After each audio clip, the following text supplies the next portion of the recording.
Milton, how are you doing, man? I'm doing fine, man. How are you? I am here. All right, well, let's get into it. You have, as the title suggested, this week's movies are Psycho Goreman and Fear Street Part 3, Yep. which I did not add the year for Fear Street, but it's fine.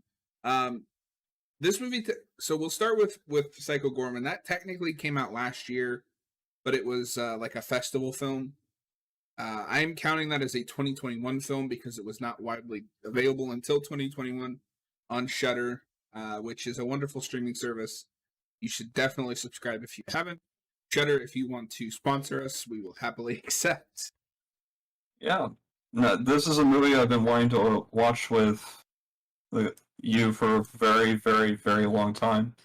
By very, very long, I mean the beginning of the year, because it only got on my radar thanks to actually Red Letter Media, which we'll try to reference as less as possible. Because my God! I just want to constantly just say what Red Letter Media says about this movie. But yes, the internet's favorite hack fraud, Rich Evans, is one of the cast members in this movie as one of the sub-villain roles. But yeah, he gets a few lines in this. Yeah. It's really just a great gore picture, essentially, with like a splash of like Power Rangers aesthetic to it, with like weird acting and some over the top character archetypes going on here. Yeah, I want to rewatch the Half in the Bag on this, but I decided to wait until after we had done this so it didn't influence. Because I didn't watch the whole thing because as soon as like they started showing like clips, I was like, okay, I want to see this. I'm gonna wait to watch the Half in the Bag on it until I see the movie. But yeah, this whole movie is over the top. So yeah, I adore this movie. I've seen it twice now. Everything about this movie is insane. And that's kind of what I love about it. Yeah. So Milton, since this is the one you've been waiting for, I'm gonna let you kind of introduce the film and talk about it a little bit before we move into the meat of the plot. Sure. Enough to discover a coffin of sorts, a prison holding this extra-dimensional, magical, highly ultra-violent being, basically called, I believe, the Duke of Nightmares, but who essentially has no true name. They uncover him, take the jewel that essentially is his power source. The girl kind of takes charge with her very aggressive personality and essentially enslaves who she will call Psycho Goreman. You say aggressive, I say that she's a sociopath in the making, but yeah, aggressive is a kind way to put it. There's the whole thing. I mean, it's been said before that there's an archetype of she's kind of like Eric Cartman, which in some ways I guess is a fair comparison, but she's enough of her own character where she kind of becomes her own blend of sociopathy. And you get like a Butters archetype, so to speak, with her brother, but fortunately he's a bit more assertive as the movie goes along. But oddly enough, I think she ended up being my favorite character because that actress knows what she's in. And for a kid actress, she's surprisingly good. Yeah, she takes it in confidence and stride, which is not what a lot of kids do in these roles, as young as she is as well. So it was very cool seeing that. Granted, of course, the personality might rub people the wrong way, obviously, but this is a very particular character. She commits to it. I gotta give props. Yeah. Okay, so then let me ask you this, because this was a thought I had in the movie. With how insane she is, how aggressively sociopath she is, do you believe she wouldn't just say fuck instead of frig? I think it's because of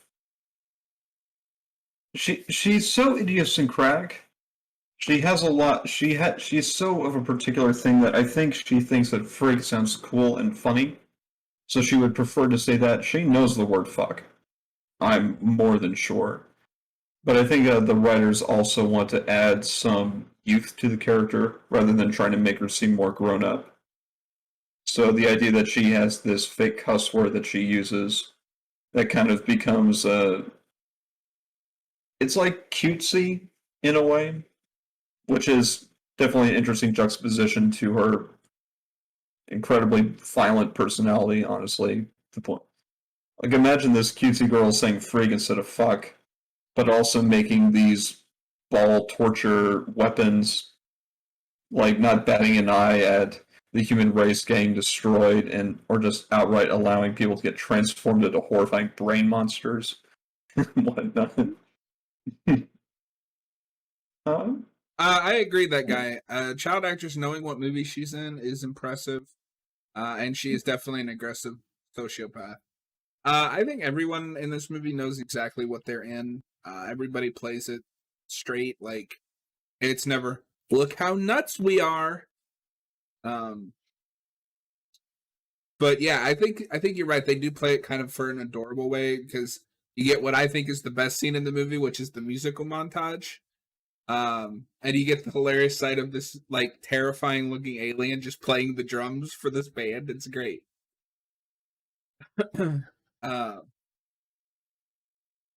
Yeah, and then I guess before we get into the other thing I want to mention before we get into the actual plot, and in a way how depressing this movie is when you think about it, is the special effects. This movie knows its budget, and I would say probably 99% of the effects are practical. I think there's maybe one or two like CGI, you just couldn't do that practically. Sure. Effects, and they're not distracting enough to take you out of the film.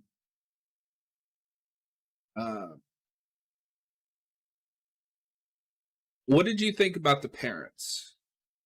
The parents are. It's interesting because, like, you see this girl character, you want to know how in the world this sort of thing was able to exist or allowed to exist. And the parents themselves, I think, it's enough to justify it because you get some of the overbearing mom character, but also the very brooding, but also rather pathetic dad character. You get these archetypes of like the, I don't know, like the dysfunctional family. The scene where the dad just has this moment-to-moment, heart-to-heart talk with his daughter, saying, "I met this stranger who I encountered on the side of the road in his white van. He gestured me in, and he showed me his baseball card collection." And it's like, this movie understands the conceit of these are how things are supposed to sound and feel just based on the music, but we're going to insert this very messed up dialogue, kind of just go into it. And I think the film is aware of what the conventions are with how parents are kind of portrayed, and this kind of just really just pushes it down to basically make its own weird quirky thing. Yeah, I would agree with that. And you get other like crazy lines with him because he talks about like he hates being called lazy because his parents called him that, the school counselor called him that, his teachers called him that. And I'm like, well, I mean, they might be onto something here, dude. Maybe. But yeah, I definitely see the Power Rangers influence. You mean, especially with the mom when she transforms, and the main. I guess she's technically the villain of the piece because the real villain is the good guy. It's that kind of movie. They just look like Power Ranger Zords or Power Ranger monsters, and it's awesome. But like you mentioned as well, of course, Rich Evans from Red Letter Media is in this movie for like 5 seconds. But I'm glad that they don't make a big deal out of it. I think if you knew Red Letter Media, unless you specifically knew he was in it, you wouldn't know until he does the "oh my god" thing at the very end. No, it's a small but nice touch that like only those who are very familiar with that sort of content would know about this sort of thing. But yeah, it's nice. It's cool. Were you as uncomfortable as I was during the eating scene? The first time I saw it, I was creeped out, but I guess I've gotten used to it, so to speak. But I mean, it is purposely horrifying. Yeah, and that's the thing with this movie as well, is it's funny, but when it needs to be horrifying, it is horrifying. Yeah, it's like the film is aware, of course, this is how people would act in this situation. it's like having all of this this like mess of content juxtaposed with this is the normal world. So I think it's a comedy horror kind of situation that we have. Oh, absolutely. And then of course the main, I guess, crux of the film, not crux, but like the main setup of this film is that game that she creates that I still don't understand the rules to. And it sounds like it's complete nonsense from what little bits we get. It's like the whole Calvin Ball thing for those who are in the know about that. Calvin and Hobbes, the comic strip, is essentially the idea of like everyone just makes up rules on a constant basis. Mm-hmm. I mean, you sort of understand it more or less, but it really is just the girls like, I just want the excuse to punch someone. That's a very elaborate like excuse to punch someone in the face. Well, she herself is a very strange person. So yeah. But so most of this movie is just kind of the kids having hijinks with Psycho Goreman, which is the best part of the film, I think, when they're just doing like weird, silly stuff. Like you mentioned, he turns that one kid into a giant brain monster. Yeah. And I love that the final shot of the film is that brain monster at dinner because they never change him back. And for some reason, his parents are completely okay with it. I think, well, we see like the news footage. I think by this point, it's like we kind of just have to accept what's going on by this point. At least we're not getting killed. So, yeah. All right. So, should we jump into the ending, or should we jump into just kind of stick with some of the other antics, like the police officer and? I mean, there's a lot to talk about. I don't know. What comes to mind first for you? Well, okay, so I guess we'll start with the police officer because that was probably the grossest part of the movie, but it was the like awesomest part of the movie.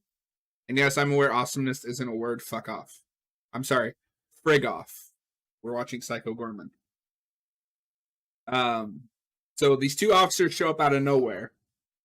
I don't know who called them or like whatever, but it's fine. It doesn't matter. They try to arrest him, and he turns one of them into a like husk of a person, and like his face starts melting and stuff, and he just kind of follows him around. And he has my favorite gag in the film where he hands her like this piece of paper, and she thinks it's a love letter, but it just in blood it says "Please kill me," and then she gets pissed. What scenes really stood out to you in this movie where you're like, oh, I like this movie quite a bit? Really just wherever Psycho Goreman is, honestly. I love the costume. I love this character, his delivery of really just about anything that he does. What's the actor's name for PG? Yeah, Matthew Nienaber. He is the stand-in, and the voice comes from Stephen Blaus.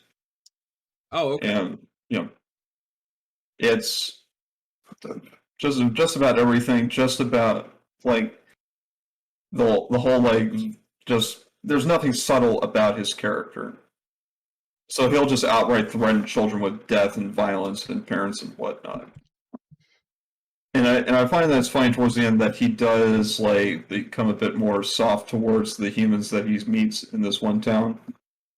It's like, thank you for helping me discover love. I must now use this to destroy the world. Goes into a portal and just starts immediately killing people towards the end of the movie. I'm gonna also second what you said. The practical like suit looked fantastic. But yeah, a lot of the practical suits look great. It's like a lot of mixes between like both sci-fi and fantasy. And I had no idea it was two people, so I have to give it amends for the dubbing as well. Because a lot of the times, especially in something like this, you can tell it's not lined up exactly, or they miss like a lip flap or something, But yeah, so he is the Archduke of Nightmares, and yeah, like you said, he is consistently just evil, but like in a funny way because it is juxtaposed to these two kids own him, essentially. Well, You know what this movie is? Just the one, but yeah. You know what this movie is? What? Grim Adventures of Billy and Mandy, but with gore. Yeah, I guess in some way you could say that. The only reason I might disagree is because at the very least, well, it's like you get a bit of Billy and Mandy, but mixed up in its own way to create a very sociopathic female character and a very compliant male character, but who still has some brains to him. But I can I mean, the only difference there from what this movie to what you described is just that the boy in this is smarter than Billy. Mandy was a sociopath. I need to see more of that show now we're talking about it, though. Yeah, enjoy. I just put that together. That's awesome. Yeah. I love that show. Yeah. And I don't mean that as a criticism. This is doing what all the best films do. It is wearing its influences on its sleeves. You got a little bit of E.T., you got a little bit of Billy and Mandy, you got a little bit of Power Rangers, and it shouldn't work, but it does. I really hope that this film was a success. I see here at the box office it only made like $95,000, but I feel like this is one of those movies that lives and dies on streaming rights and Blu-ray DVD sales. I would say so. Most of the money Shudder paid them enough. Yeah, I would say most of the money probably went to the special effect, to the effects and the costumes. Which is fine. That's where it should be. Yeah, the movie knows what it wants to be, and I think it did very well. Yeah. Now I don't know what the budget is. It's not listed here on its Wikipedia page. But like I said, this was a film festival movie. It screened as part of Beyond Fest, the Stilges Film Festival, or Sightgis. I don't know how you say that. And Monster Fest. And then of course was picked up by Shudder, which is how I watched it. Milton, do you have Shudder? Yeah, I have Shudder. Oh, okay. So yeah, and then we watch it through Shudder. I definitely want to do some more Shudder content, but we got to wait for like schedules to slow down. Yeah. Now, what I am impressed by, especially considering how small it was, budget wise, we also get not a whole lot of people behind the scenes. The same person who did the cinematography also did the editing along with one other person. That person being the director and the writer. So it's a very close knit of behind the scenes people, like having a lot of control, but still being cooperative. Oh, interesting. I think that's why it seems so seamless and the work seems pretty fluid and solid. Yeah, because like I never noticed any like weird editing. Yeah. No, it was all fairly standard but fairly consistent. Nothing too flashy or anything like that. But it was very competent. You get the cuts in exactly the right way, like for what some would consider to be I wouldn't say amateur production, but definitely low budget. Very competent, like on terms of a triple. Also, I just have to give kudos to the poster. I love it so much. Oh, there's a whole '90s aesthetic to all this, and I love it. Well, and that was the other thing is I'm pretty sure this is set '90s, but they're not clear about it.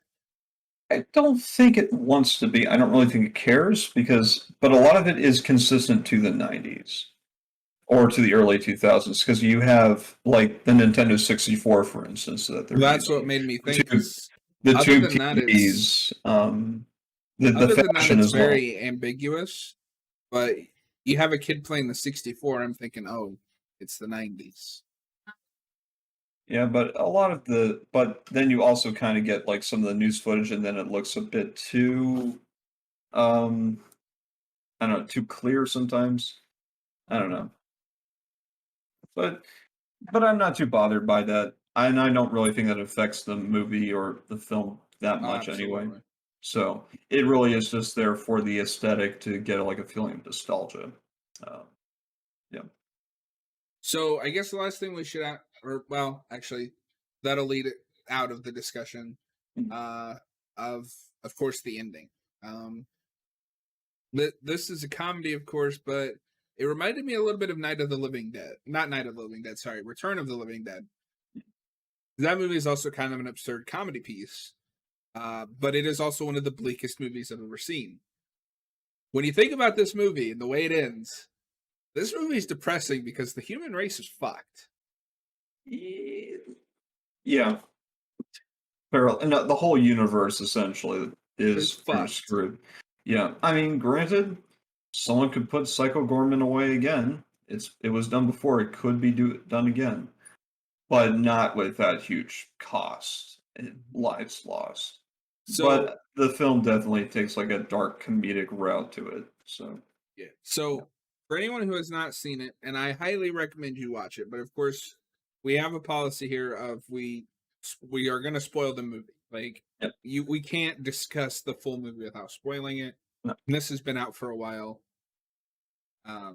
It's going to be harder when we get into some newer movies, but we'll try our best to warn everyone. Yep. They play that nonsense game. What's the name of the game? Crazy Ball. Crazy Ball. Yeah. Like Calvin Ball, but yeah. You and your Calvin Ball. That's what inspired it. And Team Hero wins. I love that Team Hero and Team Suck. Yep. Team Hero wins, and Team Hero is the Psycho Goreman team, who is the girl and her dad, who I'm pretty sure is only there because to spite the mom. Yeah, pretty much. And Psycho Goreman, was it Leno that was on that team? So it was on one side Psycho Goreman, the girl, and the dad. On the other, it was the angel. Angelic kind of figure, like the angel, the mom, and Bill. Okay, so it'd be 3-on-3. 3-on-3, yeah. Oh, okay. Here's a question then: what happened to the cop? Oh, the cop? Oh, he died.